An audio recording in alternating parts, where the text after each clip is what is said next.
Hello everyone, my self Yashwant. Welcome to new way of learning. Students, इस video में हम discuss करेंगे policies of Ashoka की। ओके, तो पिछले वीडियो में हमने डिस्कस किया था मौर्यन एम्पायर के बारे में, जिसमें हमने मौर्यन एम्पायर के फर्स्ट रूलर चंद्रगुप्त के बारे में पढ़ा था, फिर हमने बिंदुसार के बारे में पढ़ा और फिर हमने सम्राट अशोका को स्टार्ट किया था। तो अशोका के बारे में हमने इंट्रोडक्शन तो कर ही लिया था।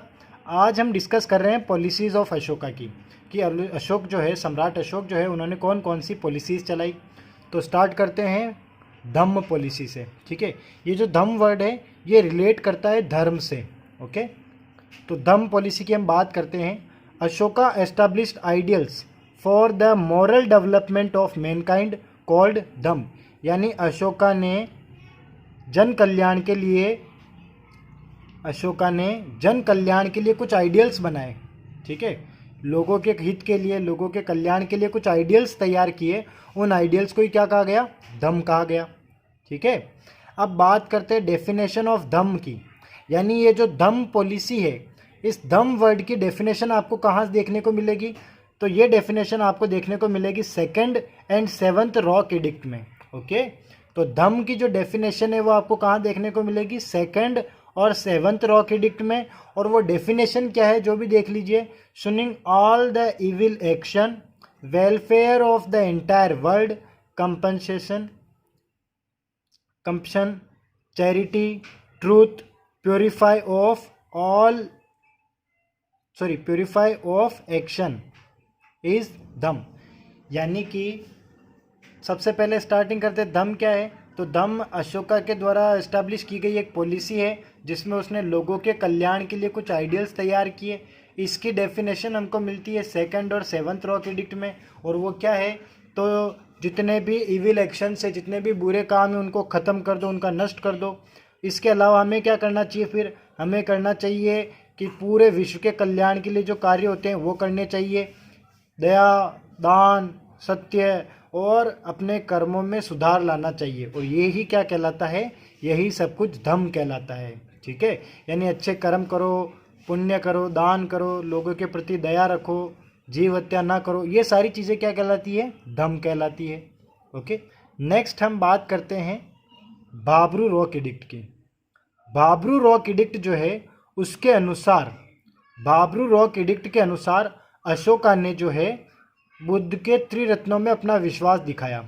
बाबरू रॉक एडिक्ट के अनुसार अशोक जो है उसने बुद्ध के त्रिरत्नों में अपना विश्वास दिखाया।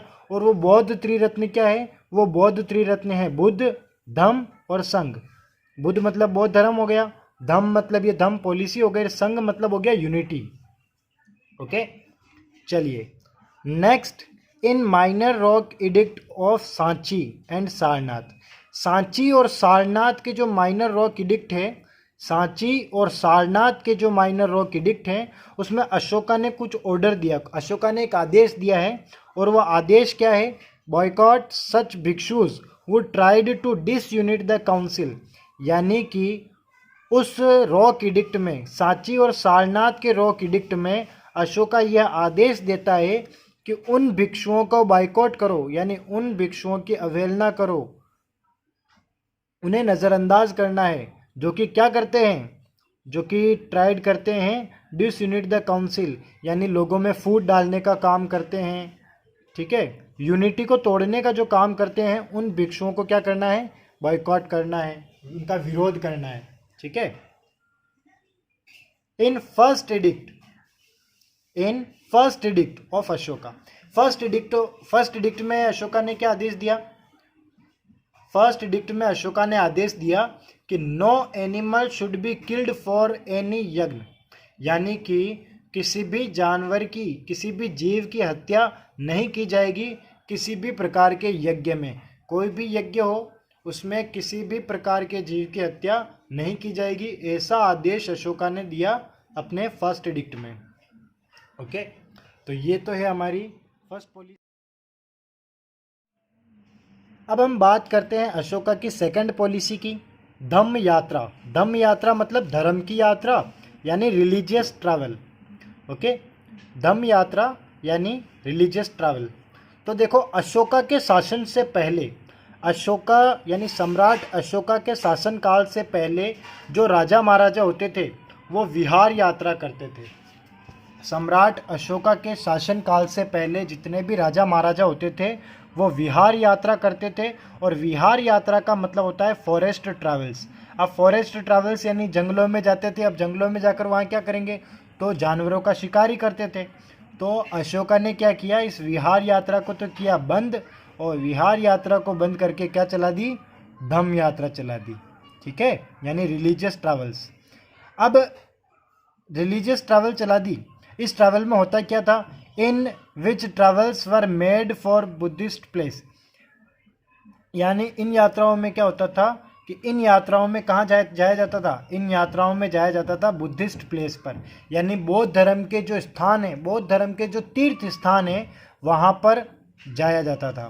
तो देखो, अशोका के शासनकाल से पहले विहार यात्रा चलती थी जिसमें जानवरों का शिकार किया जाता था। सम्राट अशोका ने उस यात्रा को कर दिया बंद, उसकी जगह पर स्टार्ट करती धम्म यात्रा। और धम्म यात्रा में क्या होता है, कहाँ जाते हैं लोग, धम्म यात्रा में लोग जाते हैं बुद्धिस्ट प्लेस पर, यानी बौद्ध धर्म के तीर्थ स्थानों पर। और क्या करते हैं, तो और दूसरे काम क्या करते हैं, ब्राह्मण्स, शर्मन्स एंड एज्ड पीपल, यानी जो ब्राह्मण होते हैं, शर्मन्स जो होते हैं, और जो वृद्ध पीपल होते हैं, बूढ़े लोग होते हैं, उनको क्या दिया जाता है, सोना दिया जाता है, गोल्ड दिया जाता है दान में। ठीक है, तो ये सारा कंसेप्ट किसका है, धम्म यात्रा का। क्लियर, धम्म यात्रा हो गया। अशोका ने स्टार्ट की विहार यात्रा की जगह पर। ठीक है, बौद्ध तीर्थ स्थानों पर जाते हैं, ब्राह्मण, शर्मन्स और एज्ड पीपल को सोना दान में देते हैं। तो ये हो गई धम्म यात्रा। नेक्स्ट पॉलिसी आ रही है अनुसंधान। नेक्स्ट पॉलिसी का नाम क्या है, अनुसंधान।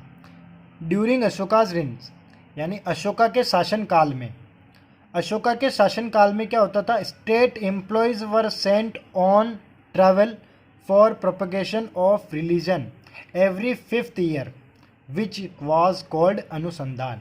यानी कि अशोका के शासनकाल में क्या होता था कि जितने भी स्टेट एम्प्लॉयज़ होते थे, जितने भी राज्य के कर्मचारी होते थे, जितने भी स्टेट एम्प्लॉयज़ होते थे, उनको हर 5 सालों में एक यात्रा पर भेजा जाता था। अशोका के शासनकाल में जितने भी स्टेट एम्प्लॉयज़ होते थे उन सभी को एक धार्मिक यात्रा पर भेजा जाता था हर 5 सालों में। किसके लिए, धर्म के प्रचार प्रसार के लिए। ठीक है, during Ashoka's rain state employees were sent on travel for propagation of religion every 5th year which was called अनुसंधान। तो अशोका के शासनकाल में जितने भी राज्य कर्मचारी होते थे वो हर 5 सालों में धार्मिक यात्रा पर जाते थे और वहाँ जाकर क्या करते थे, धर्म का प्रचार प्रसार करते थे, धर्म का प्रचार प्रसार करते थे। और ये यात्रा उन्हें हर 5 सालों में करनी होती थी। इसी को क्या कहा गया, अनुसंधान। धम्म महामात्र। धम्म महामात्र ये अशोका की 4th पॉलिसी है। बेसिकली ये एक पोस्ट होती है, ये एक पद होता है जो अशोका ने स्टार्ट किया था, Dhamma Mahamatra. In the 14th year of his coronation, यानी राज्याभिषेक के 14वें साल में अशोका ने एक पद बनाया जिसका नाम था धम्म महामात्र, और अपॉइंट किया जाता था अशोका के द्वारा। तो अशोका ने अपने राज्याभिषेक के 14वें साल में एक पद तैयार किया धम्म महामात्र का।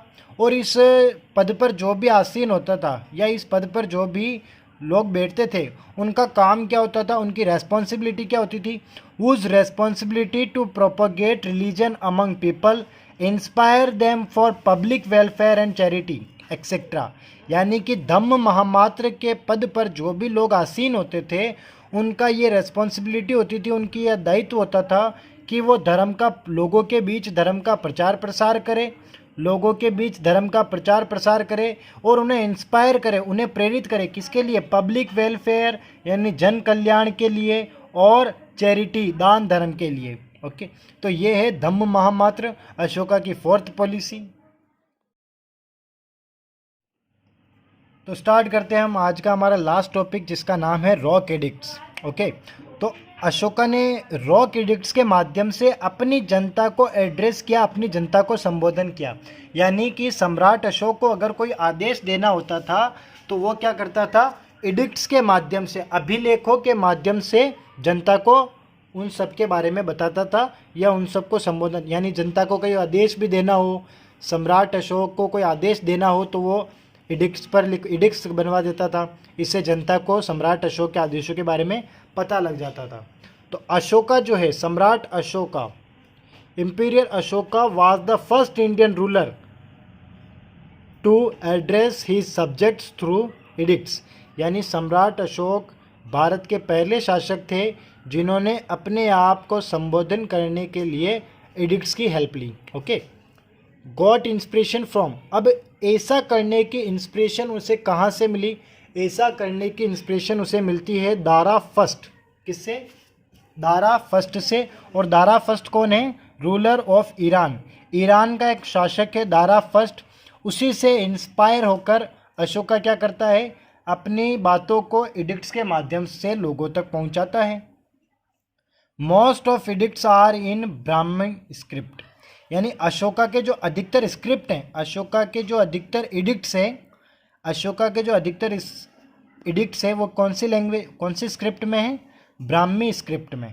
ठीक है, लेकिन मनसेरा और शहबाजगढ़ी, मनसेबा और शहबाजगढ़ी में जो एडिक्ट्स मिले हैं, मनसेरा और शहबाजगढ़ी में जो एडिक्ट्स मिले हैं उनकी स्क्रिप्ट कौन सी है? खारोष्ठी स्क्रिप्ट है। ठीक है, तो कह सकते हैं हम अशोका के जो रॉक एडिक्ट्स हैं उनमें दो स्क्रिप्ट, एक तो ब्राह्मी स्क्रिप्ट और एक खारोष्ठी।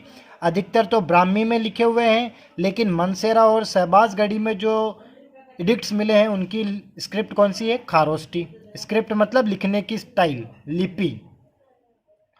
नेक्स्ट हम बात करते हैं on one pillar. On one pillar brought from Topra to Delhi, यानी टोपरा से दिल्ली में, टोपरा से दिल्ली में एक पिलर लगाया गया। उस एक पिलर पर कितने एडिक्ट्स लिखे हुए हैं? उस एक पिलर पर 7 एडिक्ट्स लिखे हुए हैं। ठीक है, एक पिलर जो है टोपरा से दिल्ली लाया जाता है, उस एक पिलर पर 7 एडिक्ट लिखे हुए हैं। और उन 7 एडिक्ट्स में से जो सेकंड और थर्ड एडिक्ट है, उन 7 एडिक्ट्स में जो सेकंड और थर्ड एडिक्ट है उसमें किसका मेंशन है? तो उसमें मेंशन है ग्रीक किंग एंटियोकस का। किसका? एंटियोकस सेकंड का। ठीक है, तो टोपरा से दिल्ली में एक पिलर लाया जाता है, उस पिलर पर 7 एडिक्ट हैं। उन 7 एडिक्ट्स में से जो सेकंड और थर्ड एडिक्ट है उसमें ग्रीक किंग एंटियोकस सेकंड का मेंशन किया हुआ है। अच्छा, बात करते हैं जेम्स प्रिंसेप की। तो जेम्स प्रिंसेप वो पहला व्यक्ति है जिसने अशोका के एडिक्ट्स को अच्छे से समझा है, उन्हें पढ़ा है। ठीक है, जेम्स प्रिंसेप फर्स्ट पर्सन वो successfully interrupt the addicts of Ashoka. चलिए नेक्स्ट हम बात करते हैं इन्फ्लुएंस्ड बाय अशोका। अशोका से प्रभावित होकर, इन्फ्लुएंस्ड बाय अशोका, अशोका से प्रभावित होकर किंग तिस्सा, जो राजा तिस्सा है, अशोका से प्रभावित हो जाता है और अडॉप्ट कर लेता है टाइटल कौन सा? देवनाम प्रिय। तो ये जो देवनाम प्रिय टाइटल है ये अशोका का है, लेकिन अशोका से प्रभावित होने के बाद किंग तिस्सा भी अपने आप को क्या बना लेता है? देवनाम प्रिय, यानी खुद से एक टाइटल अडॉप्ट कर लेता है जो कि है देवनाम प्रिय। अब वो अशोका से बहुत ज़्यादा इन्फ्लुएंस हो जाता है, बहुत ज़्यादा प्रभावित हो जाता है। तो जब किंग तिस्सा का जब सेकंड कोरोनेशन होता है, यानी कि द्वितीय राज्याभिषेक, ही invited Ashoka on his second coronation, यानी अपने दूसरे राज्याभिषेक में वो सम्राट अशोका को भी इनवाइट करता है, लेकिन सम्राट अशोका जा नहीं पाते हैं। तो सम्राट अशोका किसको भेजते हैं? अपने बेटे महेंद्र को। He invited Ashoka on his second coronation. अशोका's son Mahendra carried a part of Buddha Vriksha and attend his function. तो क्या होता है कि सम्राट अशोक को इनवाइट करता है किंग तिस्सा अपने सेकंड कोरोनेशन में। सेकंड कोरोनेशन में वो अशोका को इनवाइट करता है, लेकिन सम्राट अशोका जा नहीं पाते तो उनकी जगह जाता है अशोका's सन महेंद्र। और जब वो उस फंक्शन में जाता है तो वो अपने साथ क्या ले जाता है? ए पार्ट ऑफ बौद्ध वृक्ष, बौद्ध वृक्ष का एक पार्ट लेकर जाता है और उस फंक्शन को अटेंड करता है। और इसी तरह से श्रीलंका में भी क्या हो जाता है? बौद्ध धर्म की स्टार्टिंग हो जाती है। This is regarded to be the beginning of Buddhism in Sri Lanka. क्योंकि तिस्सा जो है श्रीलंका का राजा था। ठीक है। आफ्टर 40 ईयर ऑफ रूल, 40 वर्षों के शासन के बाद सम्राट अशोक जो है उनकी डेथ हो जाती है। ठीक है। तो ये सारा हमने डिस्कस किया सम्राट अशोका की पॉलिसीज़ के बारे में और उनके रॉक एडिक्ट्स के बारे में। ठीक है। मिलते हैं नेक्स्ट वीडियो में नए टॉपिक के साथ।